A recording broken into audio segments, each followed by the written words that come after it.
A finales del siglo XIX, Nietzsche anticipa, diagnostica y expone el colapso de la modernidad.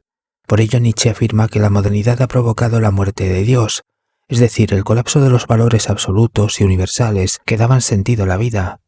Ese derrumbe deja al sujeto desorientado, fragmentado, sin anclaje, porque ya no hay un principio externo que sostenga su existencia, ni un marco moral seguro.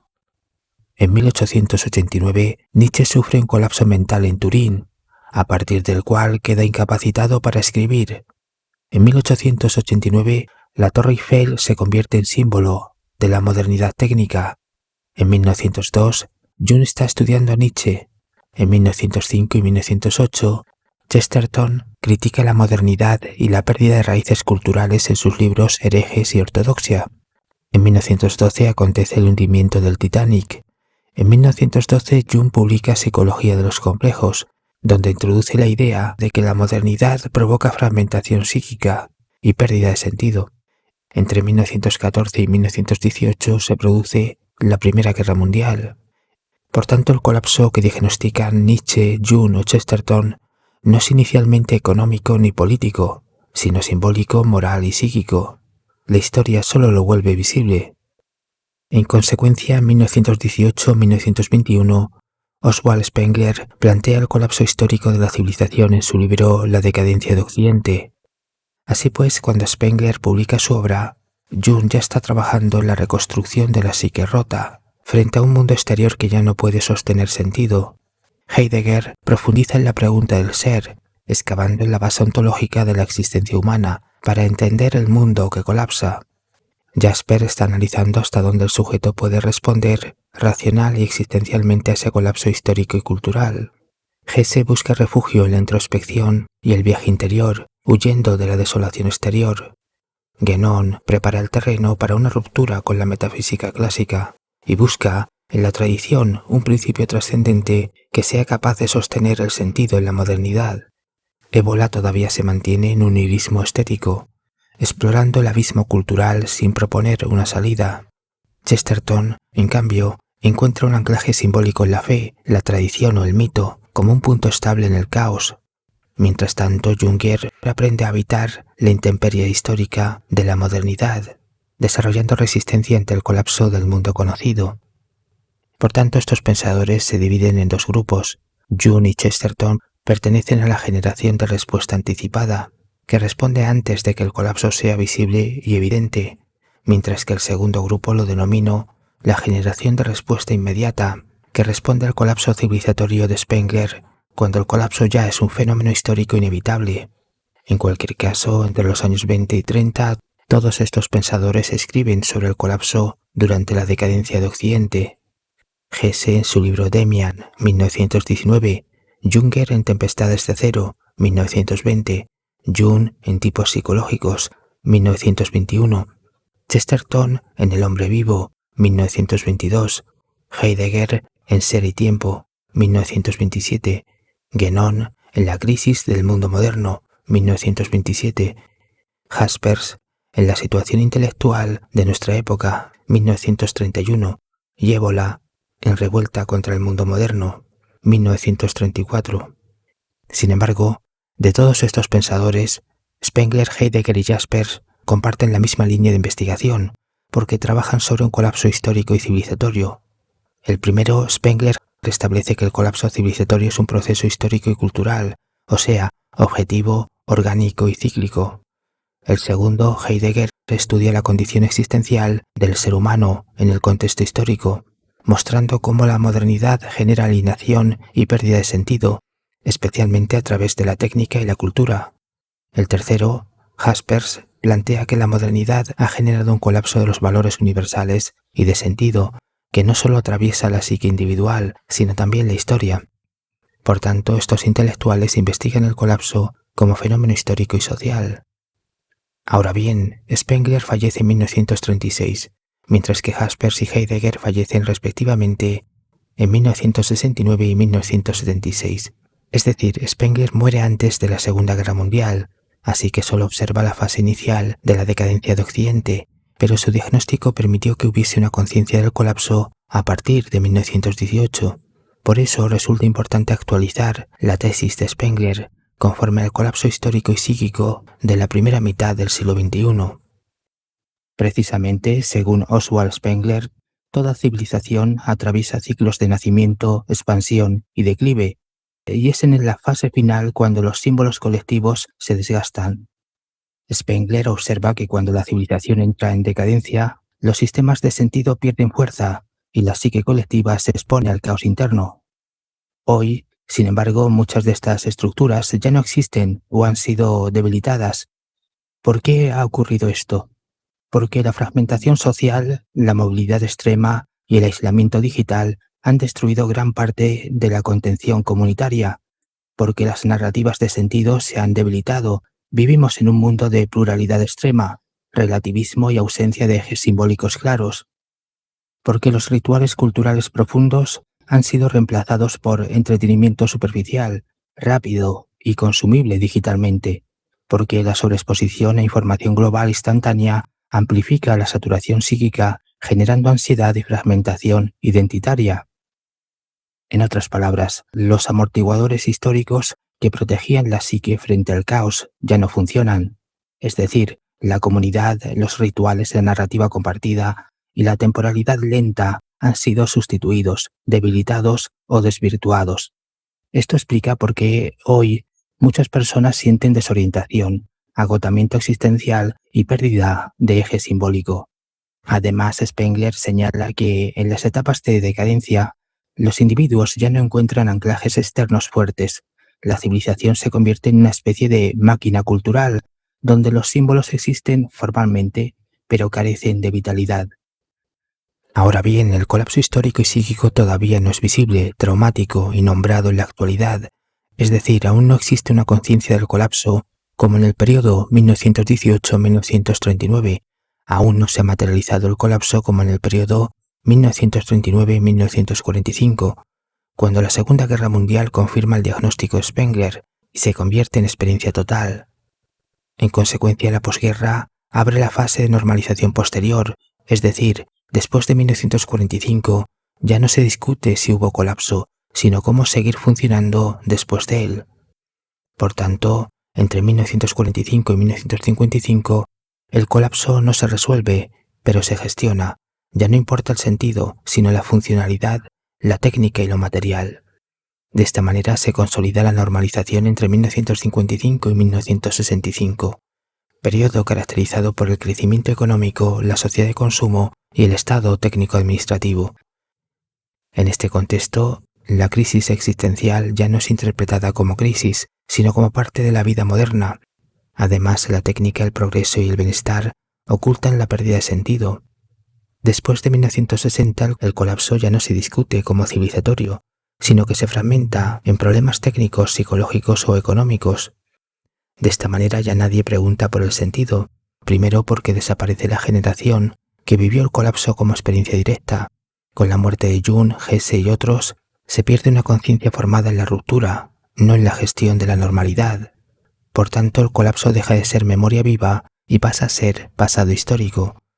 Segundo, porque los nuevos entornos culturales e intelectuales ya no están orientados al sentido, sino a la reconstrucción, la técnica, la funcionalidad y la especialización. Tercero, porque Heidegger y Jaspers quedan como figuras tardías, ya no centrales en el nuevo ecosistema cultural. Su pensamiento sigue diagnosticando la crisis, pero habla desde un mundo que ya no escucha, un mundo que ha normalizado el colapso y no desea volver a nombrarlo. Sin embargo, Heidegger y Jaspers vivieron más que Spengler, pudieron observar la irrupción del colapso, pero también su progresiva estabilización y finalmente su ocultamiento dentro de la normalidad moderna. Es decir, entre 1918 y 1969, Jaspers plantea que el colapso es existencial, ético e histórico-espiritual. En otras palabras, el colapso aparece como situación límite, como el momento en el cual las categorías habituales de sentido dejan de funcionar, y entonces los sujetos deben enfrentar situaciones límite, tales como la muerte, el sufrimiento, la culpa, el fracaso, la lucha, el vacío y el absurdo. Aquí es cuando los sujetos descubren que no controlan su existencia, que no pueden refugiarse en sistemas y que no hay garantías. Sin embargo, la modernidad gestiona el colapso, porque neutraliza y psicologiza las situaciones límite que los sujetos experimentan. De este modo se consigue normalizar e invisibilizar el colapso. O sea, los sujetos viven en crisis, pero sin conciencia de crisis. Esto les permite ser funcionales y estables en una civilización sin sentido. Por otro lado, entre 1918 y 1976, Heidegger plantea que el colapso es civilizatorio, existencial y sobre todo ontológico, porque hemos olvidado qué significa ser. Es decir, para Heidegger el colapso es un problema más profundo, no solo es nihilismo ni pérdida de símbolos, sino también culminación de la metafísica y pérdida del ser. Además, el colapso no se percibe inmediatamente, sino que se manifiesta en forma de vacío, angustia difusa, desarraigo y aceleración. Por tanto, para Heidegger el colapso no ocurre cuando el mundo se derrumba, sino cuando el mundo sigue funcionando sin que sepamos ya qué es. Por esto, después de los años 60 se vive dentro de un colapso normalizado, sostenido por crecimiento, consumo y técnicas sin conciencia trágica ni metafísica. De esta manera el ser humano deja de preguntarse por el sentido, porque su existencia queda dominada por la técnica, la funcionalidad, la eficiencia, la rutina y la productividad. De hecho, Heidegger observa cómo el problema del colapso es convertido en una posibilidad técnica. Es decir, la modernidad no repara la ruptura metafísica ni el daño psíquico, sino que termina convirtiendo a los sujetos en recursos gestionables y en consumidores, neutralizando así la pregunta por el sentido y normalizando la pérdida como forma de vida. Por eso el colapso ontológico no se vive de forma dolorosa o dramática, porque los sujetos ya no perciben la decadencia, ni tienen la capacidad para reconocer el colapso. Y sin embargo el colapso no se resuelve, no se supera y no se cura después de los años 60, porque la modernidad lo gestiona, lo integra, lo normaliza y lo invisibiliza. Por tanto, el mayor triunfo de la modernidad tardía es lograr que los sujetos vivan dentro del colapso sin nombrarlo, y aquello que no se nombra no puede ser pensado ni asumido conscientemente como experiencia. Sin embargo, para Heidegger el colapso ontológico no desaparece, mientras la gestión técnica del colapso moderno desemboca en una mutación antropológica. Así pues, después de los años 60, el colapso ya no se vive como crisis, sino que se convierte en mutación. No hay derrumbe visible, sino adaptación total del sujeto a un mundo sin trascendencia ni memoria simbólica.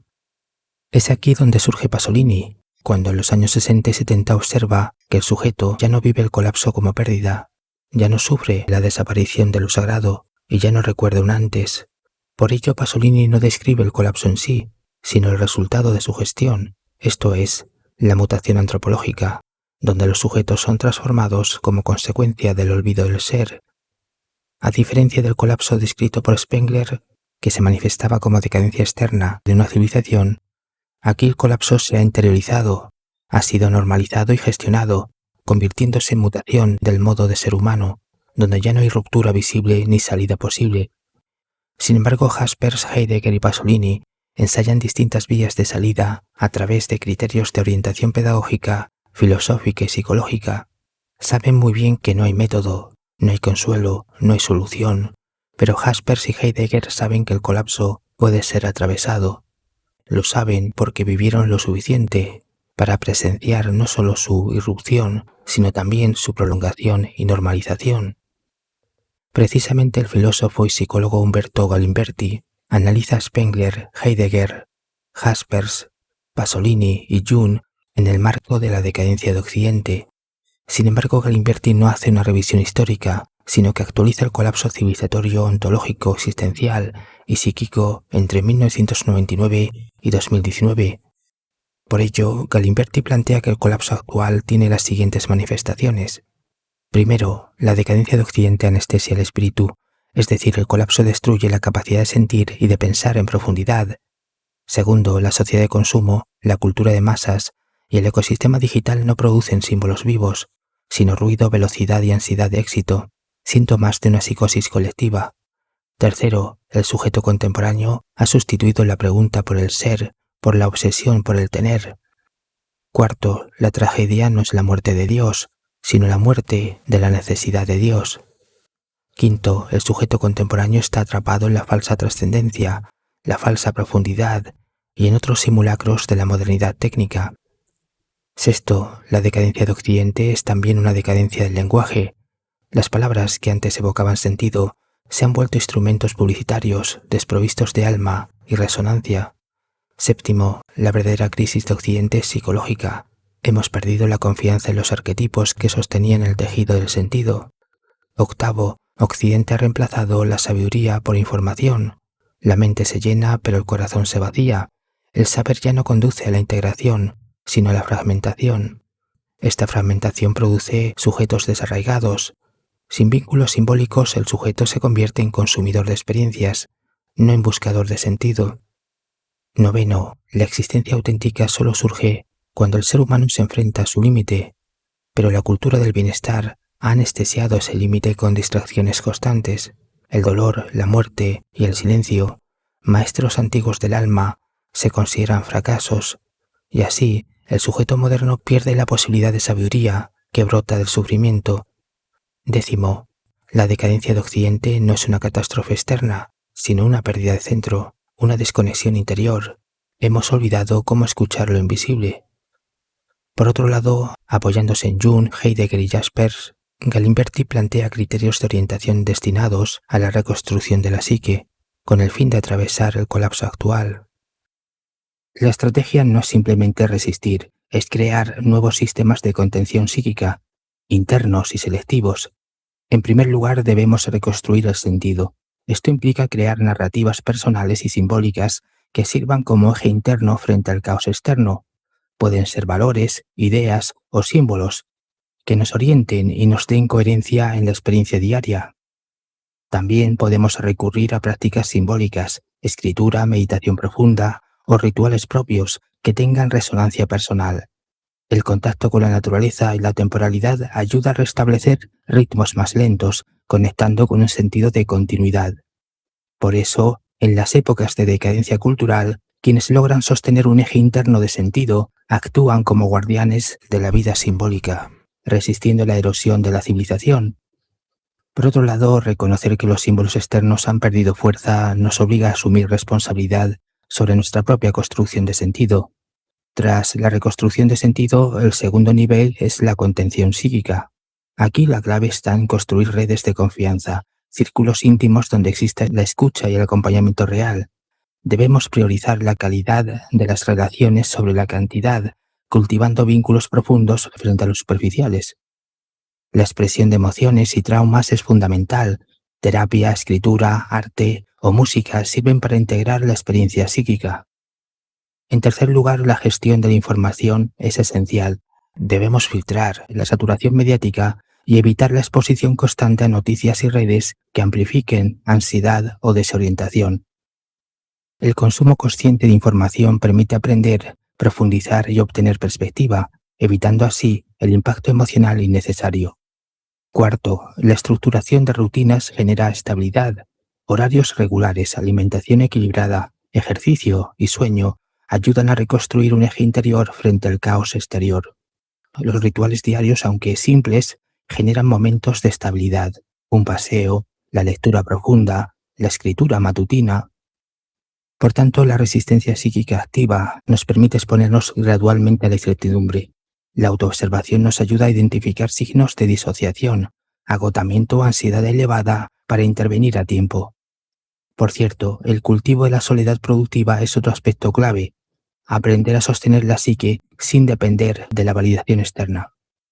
Además, en los tiempos difíciles, la creatividad individual y la fuerza interior permiten mantener coherencia simbólica y resistencia psíquica.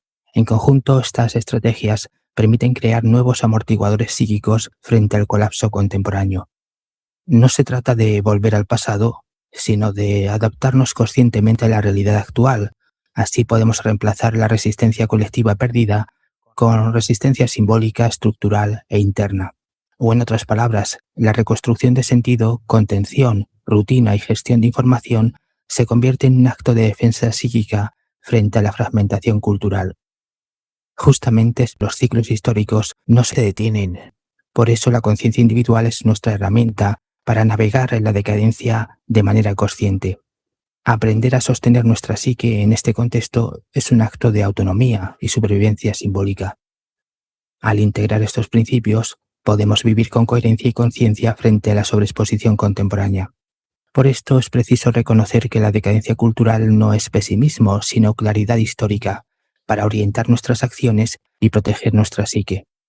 Este es el camino para sostenernos en un colapso psíquico sin precedentes históricos y construir un sentido que nos permita vivir con profundidad, coherencia y resistencia.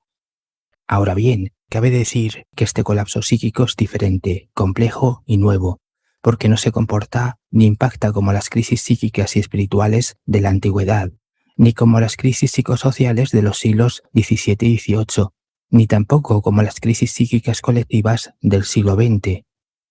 En la Primera Guerra Mundial, el colapso se manifestó por estrés postraumático, principalmente en soldados. En la Segunda Guerra Mundial, el colapso psíquico fue colectivo y extremo.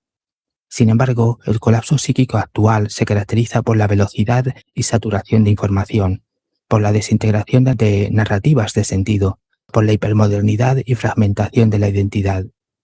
Por tanto, el colapso actual será cada vez más intenso, más complejo, más profundo y más rápido en su impacto y en su extensión, porque la tecnología y las redes generalizarán y amplificarán el colapso psíquico a nivel social.